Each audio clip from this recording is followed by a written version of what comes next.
เรียบร้อย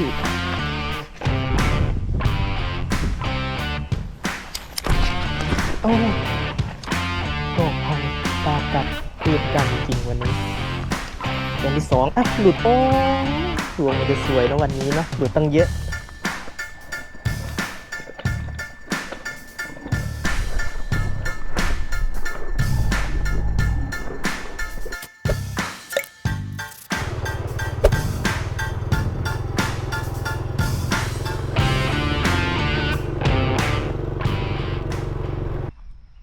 สวัสดีครับสวัสดีนะนักตกปลาทุกท่านนะครับพบกับผมนะหนุ่มฟิชเชอร์แมนครับทริปวันนี้นะครับจะมาตีช่อนนะครับข้างทางรถไฟนะครับก็จะเลาะตีไปเรื่อยนะครับช่องไหนไม่มีก็จะย้ายหมายนะครับก็วันนี้สภาพอากาศท้องฟ้าก็แจ่มใสแต่ว่าลมค่อนข้างแรงนะครับก็ไม่รู้ว่าวันนี้ปลาจะกัดไหมนะครับจะลองตีดูครับผมว่าจะมีตัวไหมครับไปติดตามรับชมและลุ้นกันเลยครับผม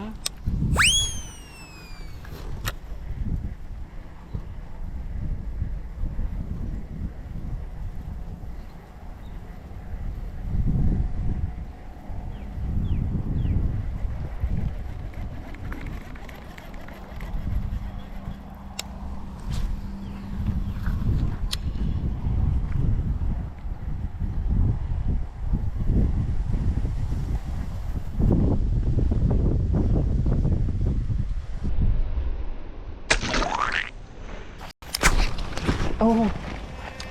หลุดครับ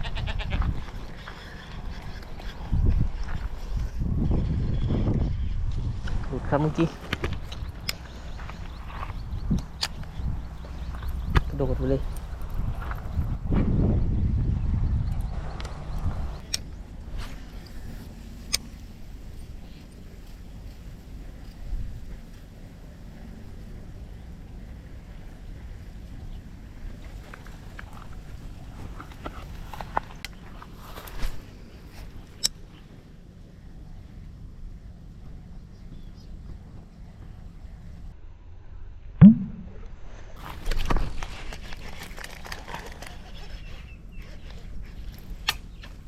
ท่านผู้ชมครับหลุดครับ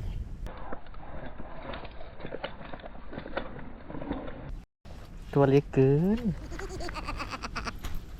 วัดไม่ติดหลุดเฉย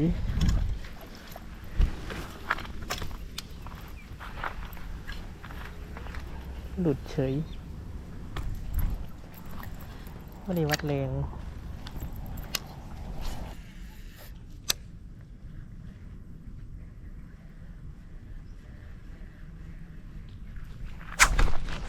กันไม่โดนกันไม่โดนปลาเล็ก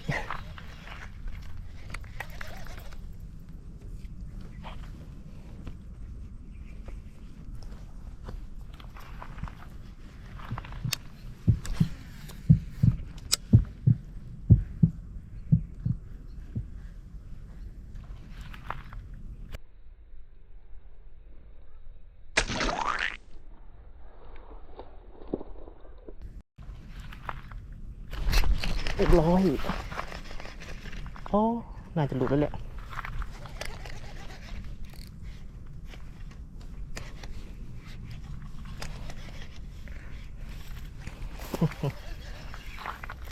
คือแวบเต็มแรกครับผม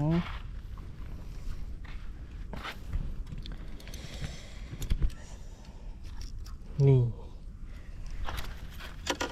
นี่ครับแต้มแรกครับกัดอยู่นู่นนะครับ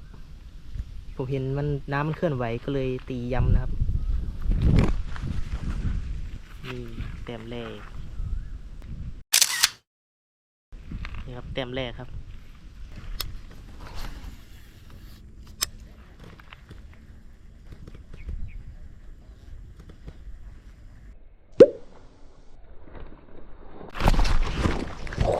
ท่านผู้ชมครับ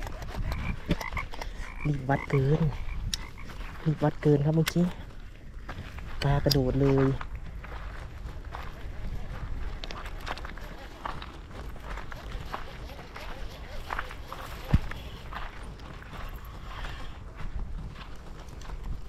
หลอกตัวพัง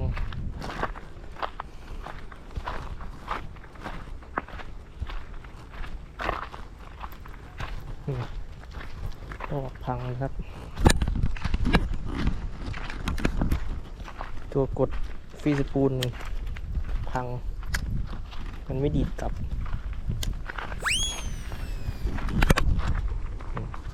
มันไม่ดีดกลับ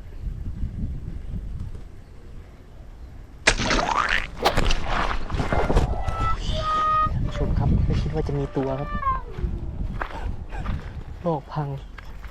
ปลากัดเวรกรรมจริงๆวันนี้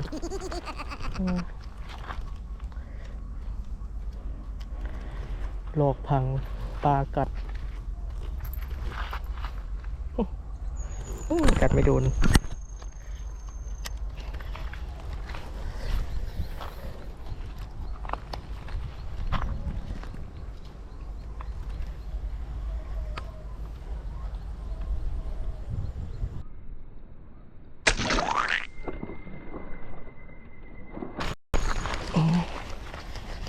อย่างที่สองอ้าวหลุดโอ้ดวงมันจะสวยนะวันนี้เนาะหลุดตั้งเยอะดวงมันจะสวยนะครับวันนี้หลุดตั้งเยอะเมื่อกี้ก็วัดติดแล้วนะมาเกาะกอหญ้านี่มันก็หลุดแล้วโอ้ยหลอกก็พังปลาก็หลุดวัดตัวนั้นก็หลุดเต็มสองยังไม่มาปลาหลุดอีก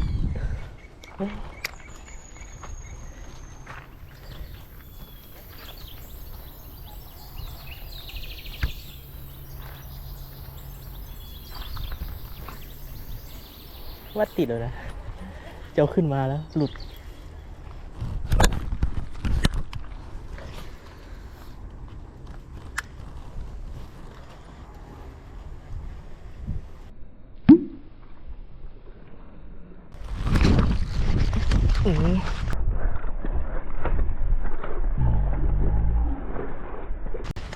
เอาสองตัวซ้อนหลุดสองตัวซ้อนพระเจ้าจอร์จไม้เดียวกัดสองตัวหลุดทั้งสองตัวครับโอ้โหวันอะไรกูวะเนี่ยดูดิมันจะหลุดดีไหม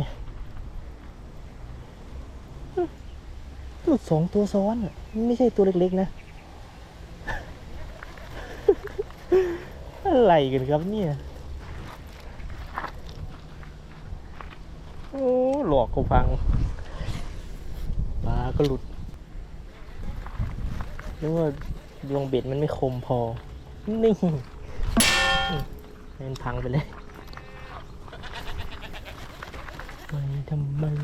ำไมเบ็ดมันวัดแล้วมันไม่ติดทำไมมันหลุดวะเนี่ยโอ้วันนี้นะครับพลาดเยอะนะครับหลุดตั้งหลายตัวนะครับทั้งลอกก็มาพังนะครับลอกพังปลากัดวัดไม่โดนหลุดครับ 3-4 ตัวนะครับหลุดวันนี้เนี่ยครับลอกที่มันพังนะครับตรงตัวกดสปูลมันค้างครับเนี่ยกดไปแล้วมันไม่ดีดกลับต้องใช้นิ้วดันขึ้นครับบางทีก็กดไม่ได้นะครับต้องเอาไปซ่อมลอกพังปลากัดวัดไม่โดนครับวันนี้สรุปแล้วได้1 แต้มนะครับว่าจะได้แต้ม2ไม่ได้นะครับหลุด อุปสรรคค่อนข้างเยอะนะครับวันนี้อุปสรรคปัญหาเยอะก็แล้วพบกันใหม่คลิปหน้าครับผมสวัสดีครับ